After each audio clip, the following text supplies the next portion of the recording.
Hi. This is my backyard. These are some flowers that I really love. One of the things I liked most when we moved in here. So, speaking of love, this is part 4 of my weird little series. I mean, I have like over 1,000 videos. I don't know why I'm calling this a series. Other than that these topics, the best I know how to, kind of hang together. And so, I think this series was about how to be your authentic self and how to become yourself. I mean, we're all ourselves. You're already yourself. But then what's that feeling that we have? It's not just me, but I felt it since maybe middle school, maybe older. This feeling that I wasn't really being myself. I don't think everyone has it, but I think some people have it very strongly, and they want to become more themselves, and they want to know that it's okay to be themselves. And that's where like a lot of the self-help culture comes from, which is really others help, you know, therapists and wise people writing books to try to help us become ourselves and to feel like it's okay to be ourselves. And I think that's been the real transformation for me. So far, if I can remember all the steps, I think I said that part 1 was to make a home, or find a home, or sense a home, or feel a home, or be in the ground and like have a place, you know, whether it's one desk, one room, one thing that you kind of root yourself in. And I gave a lot of examples on that. And then number 2, I think I said something like create things.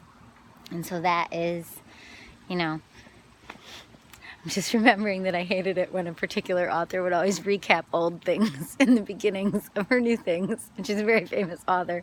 And now I'm doing it. Oh well, whatever. This is me being organized. Like, I don't really need to do this, but I thought, hey, it'd be organized of me if I just like did that. Sorry, I haven't seen myself without a hat in a while. It's a different look. It's like touching my hair because I'm like, what? Also, well, I don't really want to get into it. Well, I guess I could. My weight has gone up and down like 4 times in my life, which I guess this is the video about the number 4, so that's kind of a big deal for me. If you go to videos from when I was in Chicago, I was definitely thinner and smaller, well, younger, but also even just a few years ago here in Michigan. And I've put on a lot of weight. For me, weight is a bit of a metaphor. It's a bit related to my coping mechanisms for whatever I'm going through. It's also a bit related to my happiness. Sometimes if I'm fatter, I'm actually happier because I'm going out to eat and getting Thai food and sushi, and it's like a good thing. But sometimes it's that my habits aren't as,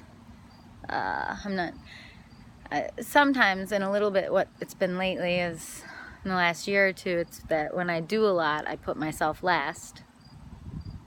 And I guess sometimes putting myself first just feels really boring compared to other things I could do with my time. And if I am going to have time for myself, I would prefer to do this, or write songs, or just be in the world, as opposed to like go to the gym. And sometimes I think that like eating less reminds me a little bit of some problems I had with food stuff when I was younger, where eating less was like a form of like really unhealthy behaviors that I did when I was like 17, 18. And those were born out of shame and feeling less than. So, you know, my last name does mean bird. Like, I am able to eat like a bird. And I do actually like doing that, and like drinking green tea and feeling very clean. And I just haven't really been in that mindset for the past few years.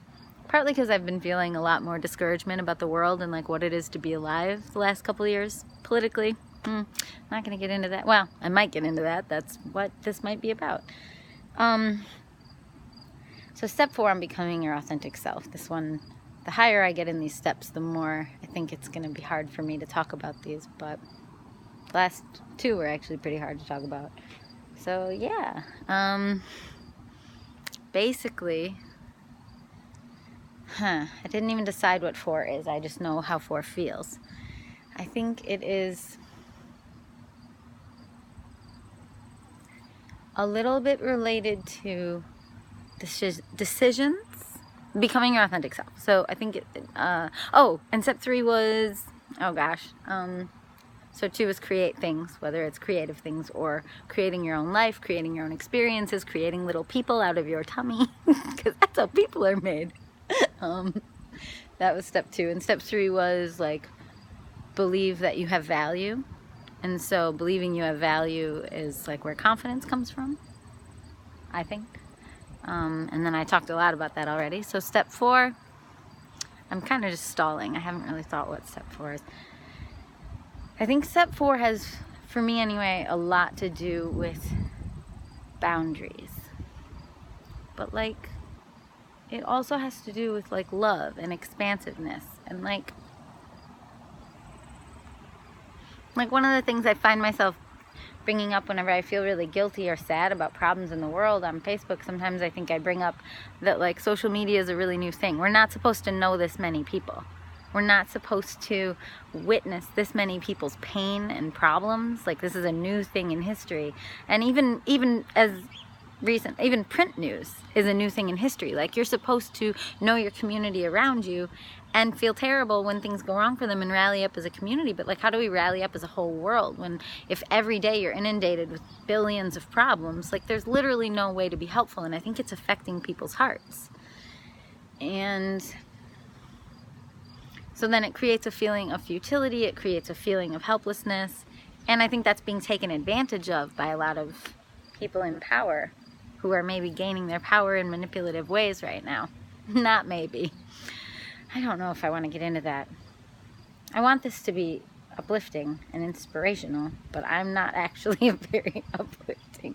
I think I like to be clearing. That's the closest I think I am to uplifting, is I like to help people, whether I'm mentoring or in piano lessons with stuck points. I like to help people clear out things that aren't serving them, like therapists and friends and support groups and stuff have done for me in the past. Like, sometimes we just have habits or ways of being that aren't serving us, and I think I like to help people see what those are. Like, I don't want to tell you what yours are, but I want to tell you what mine have been. And if that's helpful to you, then cool. Or I want to write about it in my songs. And if that's helpful, then good. I'm glad that that's my purpose. Like, I could never be a counselor, I don't think, because I have a very hard time just being around a lot of really unprocessed pain and people being in different places with whether or not they want to work on it or just allow it to be there. And I pick it all up and then I take it on and I think it's mine.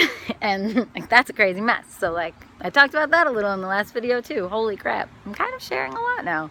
It's strange. So I think that becoming your authentic self, you have to, and in this day and age especially, like, you shouldn't know me unless you are one of my close friends. And so you're knowing me, if you're watching this, from something very unnatural, like me being able to broadcast myself anywhere in the world through these scrappy videos in my backyard in Grand Haven, Michigan. And it's like, I love this. It's a form of power, but it's like a weird power. Like, I don't want power over you. I just like the idea that the things that have helped me, that other people have done for me, that I can pass them on. And hopefully, you know, the people that I've reached so far that have told me that it's been helpful, mostly songs, not so much from these videos. But, I mean, a couple people have told me they help, but I don't know why I do this. I mean, a couple people have told me that this really, really helps them, even the talking stuff, or maybe even especially. So I'm gonna hold on to that and just be like, I don't know why I'm wanting to do this, but it's for those people.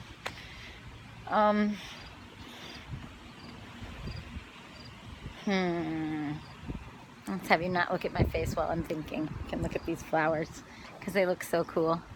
I love these. See, there's an example of love. These are the flowers in my own backyard. Now, I love flowers everywhere, all over the world, I'm sure. Like, I used to miss the flowers of Hawaii, like, desperately, and wanted to move there almost, even though I have no family there. It doesn't make sense for touring. It doesn't make sense for my music. But because I had visited there, I loved them so much, and it became like an obsession in my heart. And like, some of our obsessions, things we love, are practical and some are not. But like, one thing that I guess So maybe boundaries is the wrong word. Maybe it's like, I don't know. This one's hard for me. How to become your authentic self. I think what happened for me before I started working on this, on my heart, before I started working on my heart and being in my heart and not just blocking myself and trapping myself alone in my heart because I'd been so hurt, but like really, it's like finding a home in your heart and knowing that whatever is genuinely in there is enough. And maybe that's what it is. You know, maybe if step 3 was like believing you have value and that giving you confidence, then maybe what can happen if you stop there is that then you feel confident, and that can create a feeling of like, I can fly and I can change the world and I can be bigger than life and I can do everything for anyone ever who asks. And that's sort of what happened to me. And now I don't feel that way at all. I don't feel like I can help very many people at all. I feel like the things that are already in my heart and the things that I feel called to do in my heart are like, there's very specific. Some of them are big, some of them are tiny, and they all require a lot of work. And maybe that's what love is. And that's the piece I've been resisting a lot of my adult life, is like a lot of love is work. And so how to become your authentic self? Well, so maybe a lot of step 4 is saying no to things that aren't your authentic calling. Maybe that's step 4. Because I think that that's what this year has been about for me. I'm doing this challenge called 52 Dreams. If you haven't been watching all this crazy shit, stuff. Oh, I try not to swear because I don't want anyone to think that that's what this is about. I don't need to have a potty mouth. I have one song I just uploaded recently in which I healed my heart, or something helped heal my heart. I felt very pointed, and it was like a piece of my heart that had been broken since I was like 16, 17, and it was very healing. And I swore like so much in that song. Anyway, I'm not going to tell you where it is because I don't necessarily want people to find it. Oh, I keep looking at the wrong place. Hi, Dot. Not that Dot. Hi, Dot. Oh my gosh. So maybe that's what step 4 is like, say no to anything that doesn't resonate with your authentic calling. Like when you believe you have value, you have to also believe that you have a limited amount of time, a limited amount of energy, and a limited amount of resources, money, all of that. And you have to make choices. And so I have a song about it on the December 2015 album called Say Yes, parentheses, 1,000 no's. And that's a line in the song, is each time I say yes, I've said 1,000 no's. Okay, the rest isn't related to this point. And that is a horribly painful concept for me. Less so now, this year. Now that I'm doing the 52 Dreams Challenge, now I get it. Now I'm like, oh, like I had a list that I chopped up and I'm drawing it out of jars. Well, I cut it out like clouds. And like, I would bet at least half of them aren't really my impulses. I'll bet at least half of them came from other people's ideas. Articles that told me the only way to be successful in music is to do blah, blah, blah, blah, blah. And then I did them perfectly and it didn't make me successful. And then I ended up resentful. And so it's like, I didn't do a lot of them perfectly, to be honest. I barely did any of them. I just have a really hard time with this industry. I think it's an industry based on too many esoteric things. Like, you can't make an industry based on feelings, based on, oh, that person has this special something, this special magic that is so, oh, we don't know how to describe it, but let's all talk about it and put money towards it. It's like you can't really make a normalized industry off of that.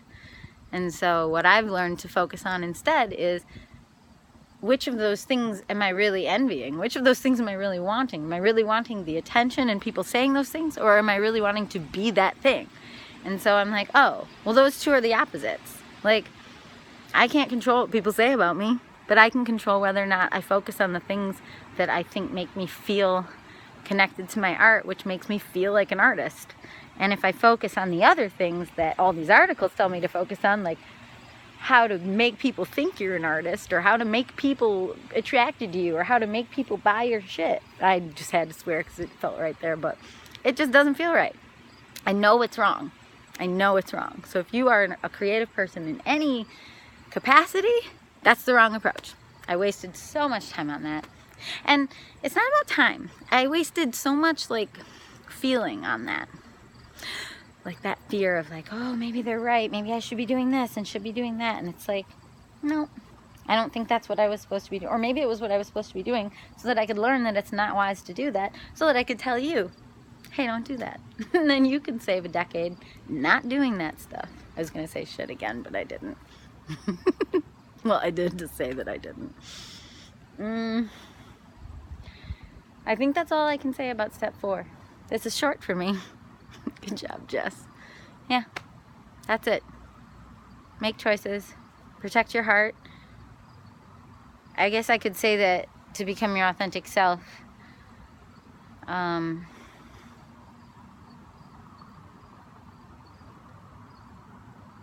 there's probably a lot related to accepting that a lot of people will not only not like you, but they might outwardly hate you, because who you are and what you believe in and what you are doing with your life might contradict who they are and what they're doing with their lives. And if there's someone who hasn't really looked at that and analyzed it and processed it and come to understand that it's okay that we have opposing ways of experiencing life. I understand a lot of conservative views. I really do. I have conservatives in my life who, because of them, I'm more moderate than I would be, because I see some points that they've made. And I really think a wise way of dealing with these differing opinions would be to really listen to each other. Something agrees with me. But I don't do a great job listening. I mean, I listen to the few people who kind of speak. I don't know. I try. And I try not to be too fixed and rigid in my views, so that there's room for other people to change my mind and change my heart, but not like in that way like I mentioned in the last video, because I do have a history of being a follower and losing myself. Anyway, I think that's it. I'm gonna go on to topic 5. I don't even know what it is yet, but there you go. Pay attention to your heart. Pay attention to your feelings. Let yourself blossom. Let yourself say no to things that don't feel right for you. And if it feels dangerous to do so, then, you don't have to do it all right away. You can also say yes to things if that feels right for now, and then later learn to say no to certain things. I don't know. Okay, bye.